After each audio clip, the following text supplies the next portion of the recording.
열심히 살아왔는데 왜 항상 돈이 없을까요? 버는 족족 사라지는 돈. 통장의 숫자는 늘 제자리. 저축은 항상 다음 달로 미뤄집니다. 나는 게으른 것도 아니고 허투루 쓰는 것도 아닌데 말이죠. 그런데 말입니다.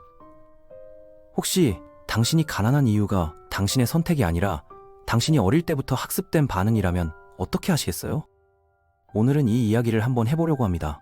왜 우리는 평생 열심히 살아도 가난에서 벗어나지 못하는지, 그리고 이 굴레를 끊으려면 무엇을 바꿔야 하는지 말입니다. 가난은 성격이 아닙니다. 가난은 학습된 습관이에요. 마치 방언을 배우듯이 어릴 때부터 보고 듣고 따라하면서 우리 몸에 새겨진 거죠. 부모님이 돈을 대하는 태도, 집안에서 오가던 말 한마디 한마디가 전부 우리 안에 각인됐습니다. 돈은 위험한 거야. 부자는 다 나쁜 사람이야. 우리는 원래 이 정도밖에 안 돼. 이런 말들 기억나시죠? 이게 바로 가난의 시작이었습니다. 아이는 돈을 버는 법보다 돈을 대하는 태도부터 먼저 배웁니다. 부모가 월급날 한숨 쉬는 모습, 외상값 걱정하는 목소리, 비싼 물건 보며 우린 그런 거 살 형편 안 돼 라고 말하던 그 순간들이 전부 교육이었어요. 아이는 이걸 보면서 돈은 늘 부족한 거구나. 우리 집은 원래 가난한 거구나 라고 배우게 되는 겁니다. 돈에 대한 철학이 이렇게 만들어지죠. 여기서 중요한 건 뭐냐면 이건 부모를 탓하자는 게 아닙니다. 부모님도 그렇게 배웠기 때문이에요. 그분들도 할머니, 할아버지한테 똑같이 배웠고 그 위 세대도 마찬가지였습니다. 가난은 이렇게 대물림되는 거거든요. 유전자가 아니라 습관으로 말입니다. 그럼 이 습관은 어떻게 구체적으로 만들어질까요? 첫 번째 단계를 보면 부모의 말버릇이 아이의 돈 철학이 됩니다. 저 사람들은 우리랑 다른 세상 사람이야 라는 말을 들으면서 자란 아이는 자연스럽게 부자와 자신 사이에 벽을 쌓게 되죠. 돈 많이 버는 건 나랑은 상관없는 일이라고 생각하게 됩니다. 돈 욕심내면 안 되는 말을 들으면서 자란 아이는 돈을 많이 벌고 싶다는 욕구 자체를 부끄러운 것으로 여기게 되고요.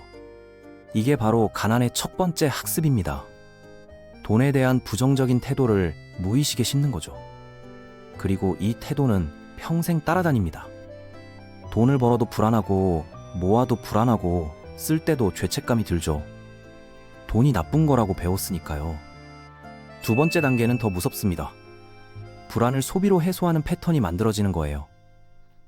어릴 때 부모가 스트레스 받으면 술 마시고 화나면 물건 집어던지고 우울하면 잠만 자는 모습을 봤다면 아이는 이걸 배웁니다. 기분 나쁠 땐 뭔가로 풀어야 하는구나 라고 말이죠. 문제는 어른이 된 후에 이게 소비로 나타난다는 겁니다. 스트레스 받으면 쇼핑몰부터 들어가고 불안하면 카드부터 긁고 기분 나쁘면 배달 음식 시키고 택배 주문하죠. 이게 바로 감정 소비입니다. 돈을 쓰는 순간만큼은 기분이 좋아지거든요. 뭔가를 샀다는 충족감, 새 물건을 받았다는 설렘이 불안을 일시적으로 잊게 해줍니다. 하지만 이건 마약과 똑같아요.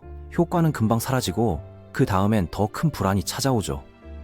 통장 잔고를 보면 또 불안해집니다. 왜 이렇게 돈을 썼을까 자책하고 다시는 안 그러겠다고 다짐하죠. 그런데 며칠 지나면 또 스트레스 받고 또 불안해지고 또 소비합니다. 이게 바로 가난의 무한 루프예요. 불안 때문에 돈을 쓰고 돈을 써서 더 불안해지고 그 불안을 또 소비로 해소하는 겁니다. 이 패턴은 절대 스스로 끊어지지 않습니다. 이런 분들한테 물어보면 다들 이렇게 말씀하세요. 나도 알아요. 이러면 안 되는 거. 그런데 그 순간엔 참을 수가 없어요. 맞습니다. 참을 수가 없는 게 정상이에요.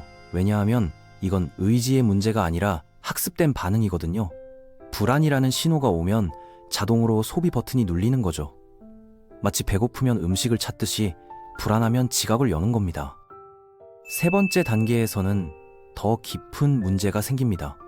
나한테는 큰 돈은 무리야 라는 자기 제한이 만들어지는 거예요.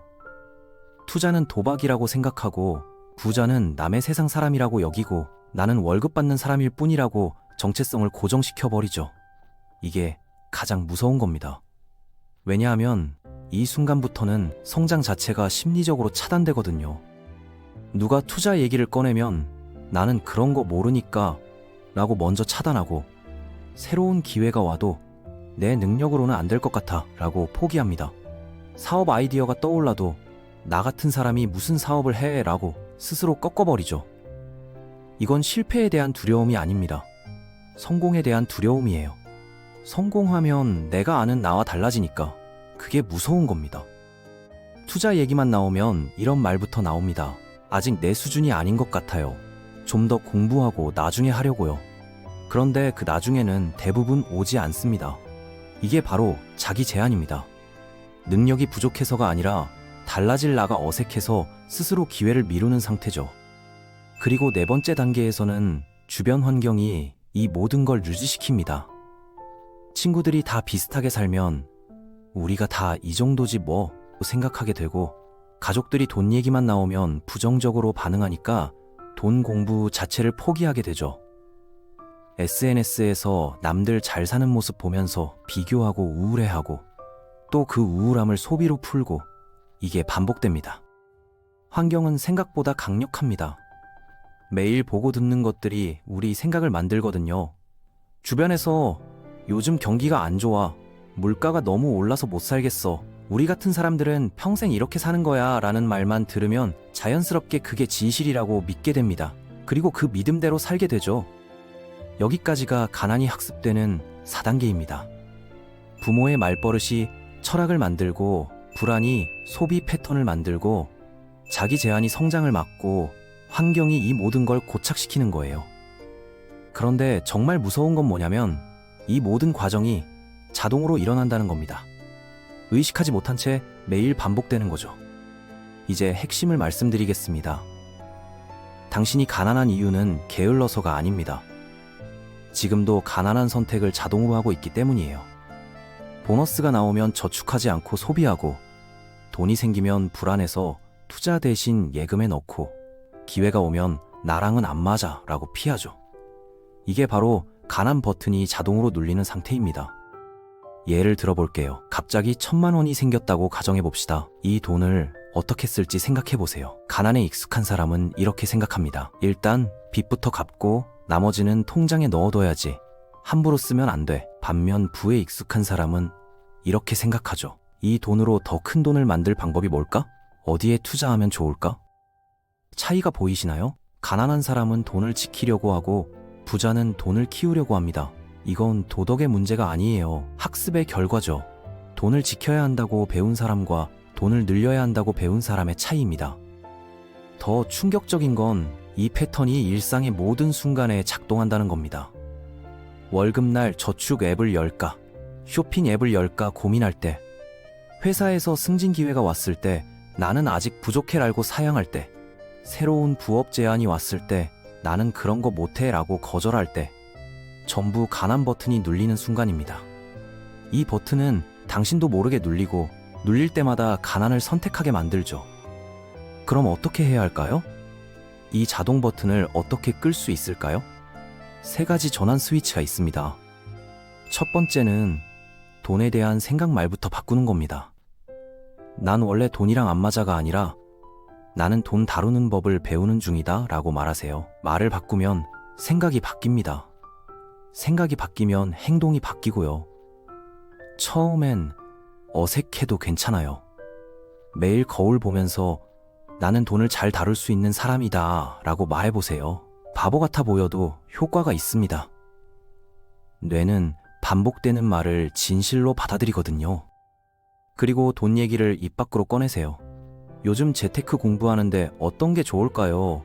라고 물어보고, 나는 앞으로 얼마를 모으고 싶어 라고 말하세요.